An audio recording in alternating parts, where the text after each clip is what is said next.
Good morning, myself Miss Vaishali Tembre and I am working at SRMM College of Nursing. Today I am going to demonstrate you the procedure on blood pressure measurement.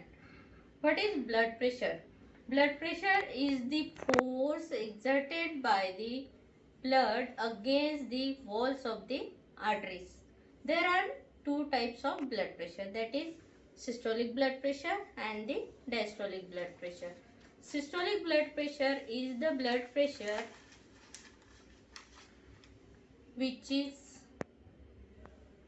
exerted during the contraction of the heart.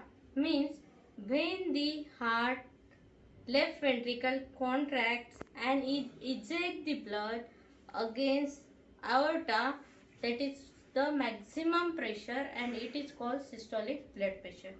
When the heart is in resting state, it exerts a minimum amount of pressure and the heart is in resting state, that is called the diastolic blood pressure, and diastolic blood pressure is having minimum value.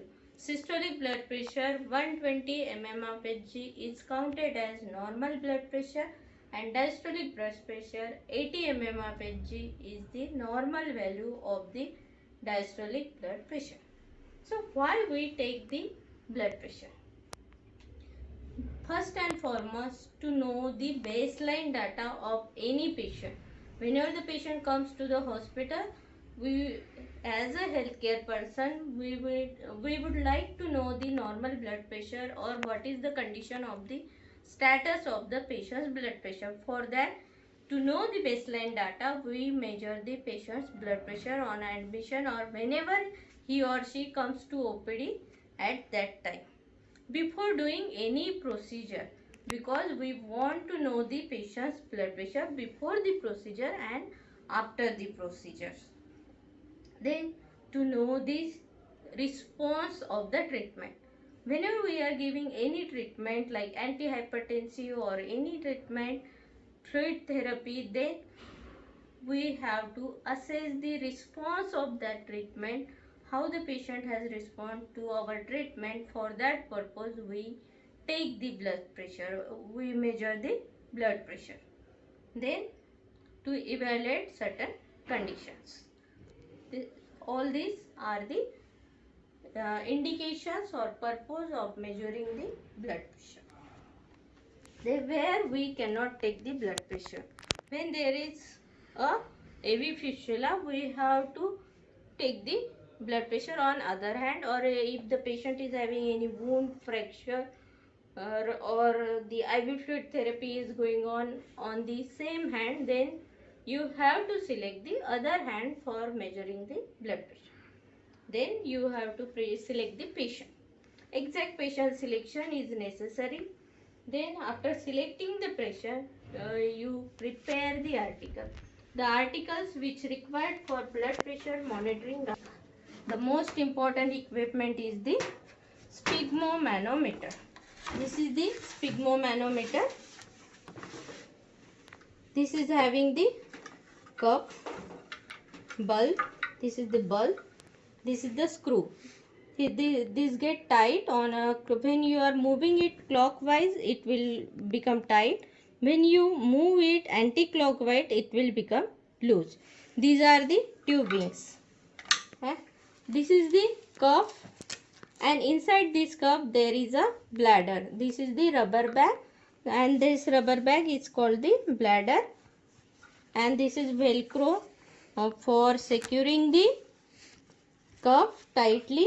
And you have to select the cup 2/3 of the size of the upper arm circumference. You have to measure the upper arm circumference and you have to select the cup size approximately 2/3 of the upper arm circumference. This is the mercury chamber. Inside this chamber there is a mercury. This is the mercury chamber, and this is called the on and off knob. Whenever you are moving it, this is off and this side is on. Whenever you are measuring the blood pressure, you have to ensure that the knob is on. This is the mercury column. This glass tube is mercury column, and these are the markings given on the both sides, that is 10, 20, 30 up to 290 it is given. Each there is a difference of 10 in each depth marking, and this is called the depth marking. This each large line equal to 10 and the small line equal to 2. So whenever we are measuring the blood pressure with this sphygmomanometer, we get the even value 2, 4, 6, 8 like that. Then the second equipment is stethoscope. This is the stethoscope, and you have to ensure that stethoscope will have the diaphragm. This is the diaphragm. This we are using to listen the high frequency sound. Then this is the bell to listen the low frequency sound like the fetal heart sound. This is the latex tubing. From this tubing we hear this the sound will come through this binaural tube. These are the binaural tube. This is called binaural tube, and this is the metal tubings of the binaural tube, and these are the earpieces. These both the earpieces we will attach to our ear. And before that you have to, whenever you are using this, you have to ensure that the stethoscope is on and off. So like before using, you have to clean both the earpieces and attach it to your ear and ensure that whether it is on or not. For that you have to just tap it, so you will get the sound. Now I am not getting sound. Now then you have to just move it and ensure that it is on. Okay, so whenever you have to check this stethoscope like this, then you need a paper and pen. So this is for recording. You need the alcohol swab, or you can take alcohol also for cleaning the earpiece of the stethoscope, kidney tray to discard the waste, and you need a watch. Watch is required to whenever you are measuring the blood pressure. Before that you are taking the pulse. So to measure the pulse you need a watch. Watch should be with the second hand, and kidney tray to discard the waste. You are using sterlium just to wash the hand. This is not the part of the tray, but you must have it during the procedure to maintain the aseptic. Then you explain the procedure to the patient. Mr. So or Mrs. So and so, I am going to check your blood pressure. So just ask the patient whether he has done certain activities, like if the patient has taken tea, coffee, tobacco, or he or she has done any exercise, because all these will affect the blood pressure values. So remember that if the patient has done certain exertional activities, or patient has consumed certain hot drinks or cold drinks, so allow him to rest for 10 minutes. If the patient has come after walking the staircase, or after running, after doing jogging, then allow them to take the rest for at least 10 minutes, because all these activities will alter the value of the blood pressure. Then explain the procedure to the patient.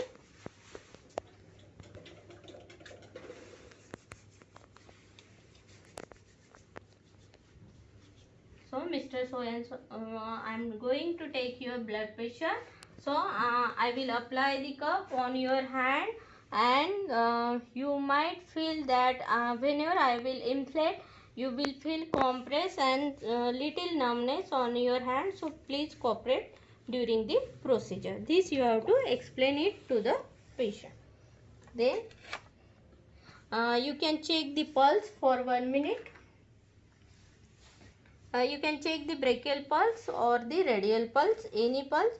During the blood pressure, usually the brachial pulse is felt. You will feel the brachial pulse on the brachial fossa, on the inner aspect of the body. on the inner aspect of the body. Just feel the pulse for 1 minute before taking the procedure, because if you forget and you take the pulse after the procedure, you may get changes into the value of the pulse. So check the pulse for 1 minute.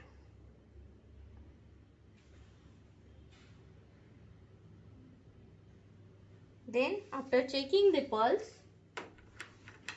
apply the BP cuff.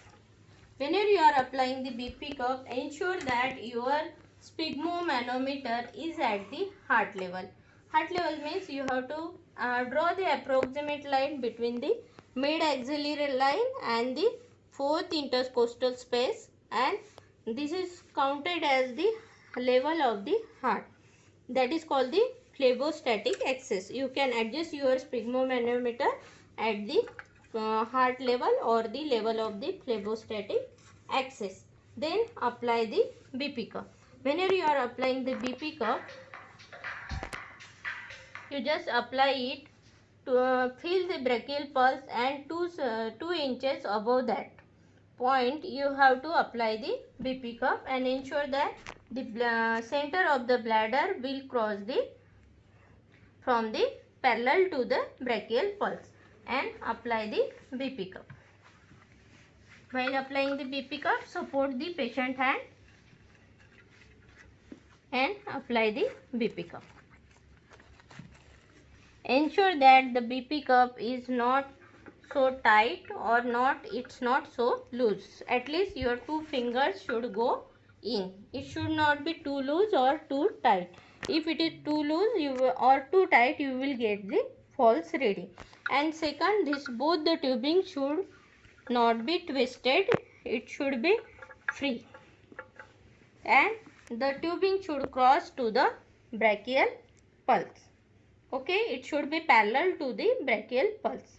Then tight the screw. You have to tight it clockwise.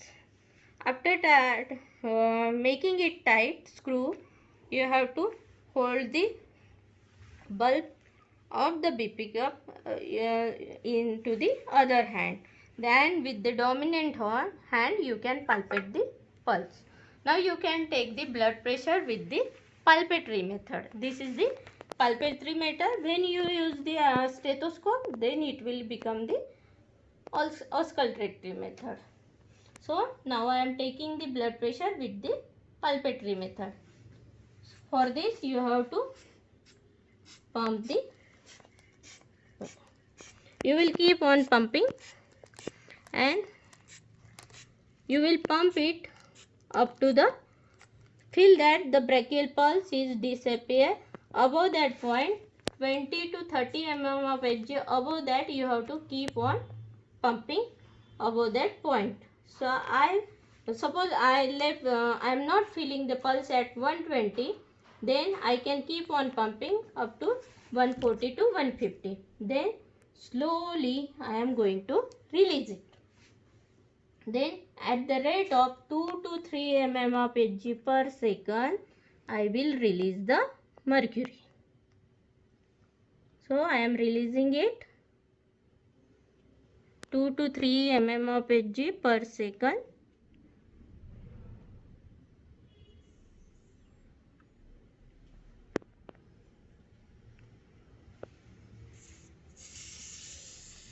And at one point I will feel the pulse. Where I am feeling the pulse first time, that is the systolic blood pressure. With this method of palpatory method, you cannot check the diastolic blood pressure. This is used only for checking the systolic blood pressure. With this method, I can get the baseline systolic blood pressure of the patient. Now I will wait for 10 to 30 seconds. After that, I will use the stethoscope. I have released the mercury completely. Then use the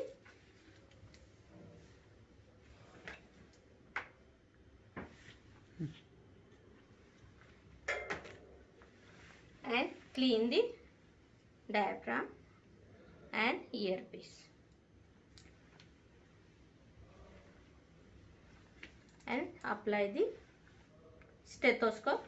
Ensure that it is on and apply it. Apply it where you will get the brachial pulse. And now you can again make the screw tight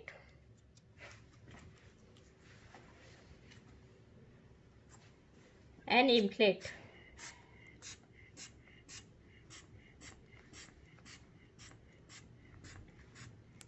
Inflate it at what time you will not feel the pulse. Again ensure that above where you have missed the pulse, above that 20 to 30 mm of Hg you have to keep on inflating and then slowly release. Release the mercury, move the screw anti-clockwise and release the mercury at the rate of 2 to 3 mm of Hg per second. At one time you will feel the pulse. Whenever you are feeling the pulse first time, that is the systolic blood pressure. After that you will hear the carrot scope sound.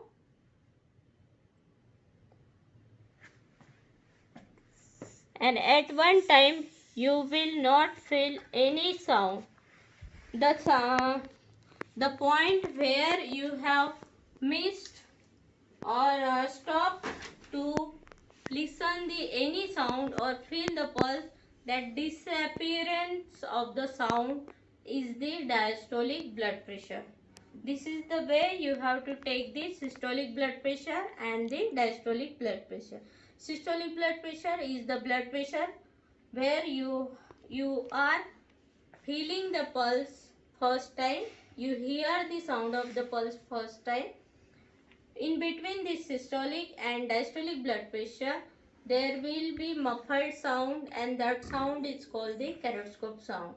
Diastolic blood pressure is the blood pressure where you are missing the sound of the pulse completely, and that disappearance of the pulse sound is called the diastolic blood pressure.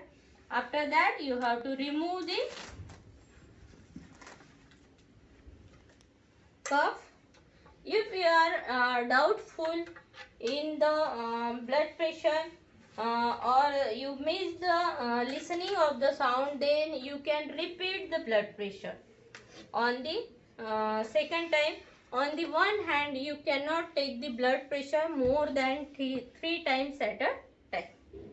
That was about the blood pressure measurement with the sphygmomanometer.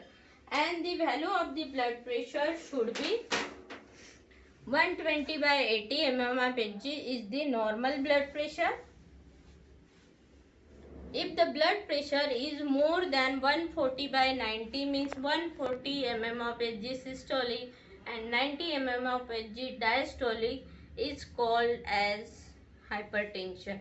Blood pressure 140 by 90 or more than that is counted as hypertension, and you have to report it to the senior. If the blood pressure is less than 100 by 60, means 100 systolic and 60 diastolic, then it is counted as hypotension. That value also you have to report it to the senior. This was all about the blood pressure monitoring. After that you have to record the blood pressure on the record chart. You have to record it by as a, suppose the blood pressure is normal, then you can write down as a if it is 120 by 80, you have to write down 120 by 80 mm of Hg. This Hg is the mercury. You have to write on the patient's name, IPD, ward number, diagnosis, everything. After that you have to put the date and time. After writing date and time, you write down the value of the blood pressure. This was about the blood pressure monitoring. After that you replace the article. If the value of blood pressure is low or high, you have to inform it to the senior, that you don't forget.